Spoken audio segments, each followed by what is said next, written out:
नमस्कार दोस्तों, मैं आपके अपने चैनल पर आपका स्वागत करती हूँ। आज का जो विषय है वह है शिक्षा की विशेषता।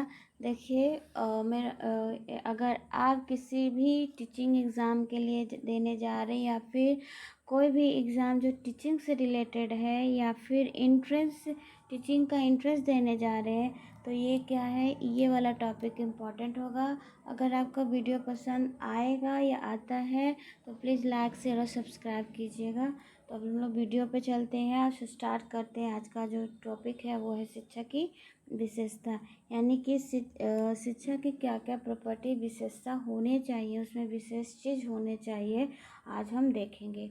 जो फर्स्ट है आपका, शिक्षा जीवन पर्यंत चलने वाली प्रक्रिया है, यानी कि विशेषता इसका क्या है कि ये जीवन भर चलता है, ये कभी भी रुकता नहीं है।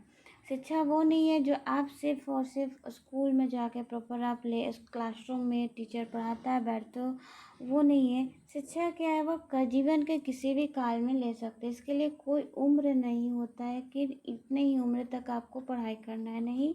ये जीवन पर्यंत जीवन भर चलने वाली ऐसी प्रक्रिया है जो किसी भी समय ली जा सकती है, यानी कि ये जीवन, देखिए, जीवन पर्यंत चलने वाली है। आप सुनते भी होंगे 60 साल में बहुत सारे ग्रेजुएशन जो नहीं किए थे वो ग्रेजुएशन भी करते हैं और बहुत सारे डिग्री भी लेते हैं, यानी कि ये कभी भी किसी भी समय ये लिया जा सकता है। और शिक्षा का भी प्रकार है, औपचारिक, निरौपचारिक, अनौपचारिक, है ना। अनौपचारिक मतलब कहीं से भी आपको कुछ भी सीखने को मिलता है, उसी को हम क्या कहते हैं, एक तरह से शिक्षा कहते हैं। आपका सेकंड पॉइंट है, लोग अपनी आवश्यकताओं को ध्यान में रखकर शिक्षा लेते हैं। यहाँ पे लेते हैं होगा, लोग अपनी आवश्यकताओं को ध्यान में रखकर शिक्षा लेते हैं, यानी देखिए जो चीज़ जैसा बनना है वही चीज़ हम लेते हैं। जैसे एक परिवार में अगर सभी डॉक्टर हैं तो वो उनके पेरेंट्स भी क्या चाहते हैं कि मेरा जो बच्चा है, मोस्टली मेरा बच्चा है वो क्या है, डॉक्टर बने। तो वहाँ का जो परिवार होगा वो क्या होगा, अपने बच्चे के लिए वही शिक्षा चुनेंगे जो उनको डॉक्टर बनाने में काम देगा। या फिर किसी पर फैमिली में आर्मी है और वो उनके पेरेंट्स चाहते हैं क्या कि मेरा बच्चा भी आर्मी बने, तो वहाँ के पेरेंट्स क्या अपने बच्चे के लिए वो नॉलेज चुनेंगे जो क्या है, वो उनको बच्चे को आर्मी बना सके। तो ये मैं कह सकती हूँ या कह सकते हैं आप कि लोग जो है अपनी आवश्यकताओं के जैसा उनका आवश्यकता होगा वैसे ही क्या करते हैं, शिक्षक को वो चुनते हैं। थर्ड है, शिक्षा को आत्मज्ञान या आत्म प्रकाशन का साधन माना जाता है। जैसे देखिए, अगर आपको शिक्षा मिलता है तो कहीं ना कहीं आपका नॉलेज जो है, ये सोच, थिंकिंग पावर आपको अलग होता है। अगर अच्छे आपको आपके पास नॉलेज है, शिक्षा है, तो आप अपने बारे में कुछ अलग ही सोचेंगे, यानी कि आपको अपना ज्ञान होगा कि मैं कौन हूँ, मैं क्या कर सकती हूँ, I am able to do anything. या आत्म प्रकाशन, अपनी अपनी एबिलिटी को आप पहचानोगे इसमें कि आप में खास क्या है, यानी कि शिक्षा को ज्ञान, आत्मज्ञान, आत्म प्रकाशन का साधन भी माना जाता है। फोर्थ है आपका, यह राजनैतिक, मानसिक, नैतिक या सौंदर्य ज्ञान के लिए शिक्षा दी जाती है। यानी क्या है, ये शिक्षा क्यों दी जाती है, बहुत सारे कारण हैं, उसमें से कारण है एक राजनैतिक भी, मानसिक, नैतिक, सौंदर्य ज्ञान के लिए शिक्षा दी जाती है, जाता था। यानी कि देखिए, अगर से चाणक्य जो थे वो राजनैतिक यानी बहुत पावरफुल थे, अगर उन्होंने शिक्षा नहीं लेते तो वो क्या, चाणक्य भी वो आज नहीं होते जैसे हम जानते हैं।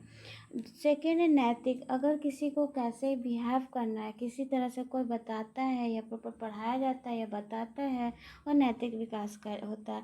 सौंदर्य ज्ञान, सौंदर्य वो सुंदरता नहीं जो हम लोग मेकअप करते, नहीं। सौंदर्य ज्ञान यानी अपने आप को आप कैसे गुणों से निखारोगे, उसी को हम लोग सौंदर्य ज्ञान कहते हैं। इसके लिए क्या है, ये सब डेवलप अगर किसी व्यक्ति में करना है तो आपको एक अच्छी शिक्षा की ज़रूरत होगा। आपको अच्छा शिक्षा देना, उस व्यक्ति को अच्छा शिक्षा लेना पड़ेगा ही, तभी यह क्या है, ये गुण उनमें डेवलप होंगे।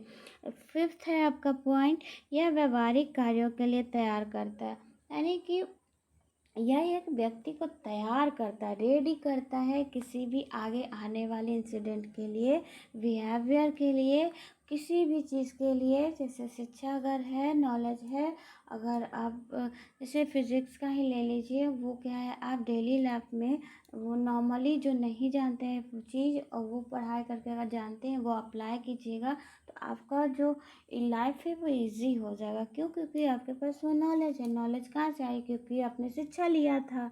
तो ऐसे हम कह सकते हैं कि व्यवहारिक कार्यों के लिए भी तैयार करता है। 6 है, शिक्षा का निर्धारित अर्थ निश्चित नहीं किया जा सकता।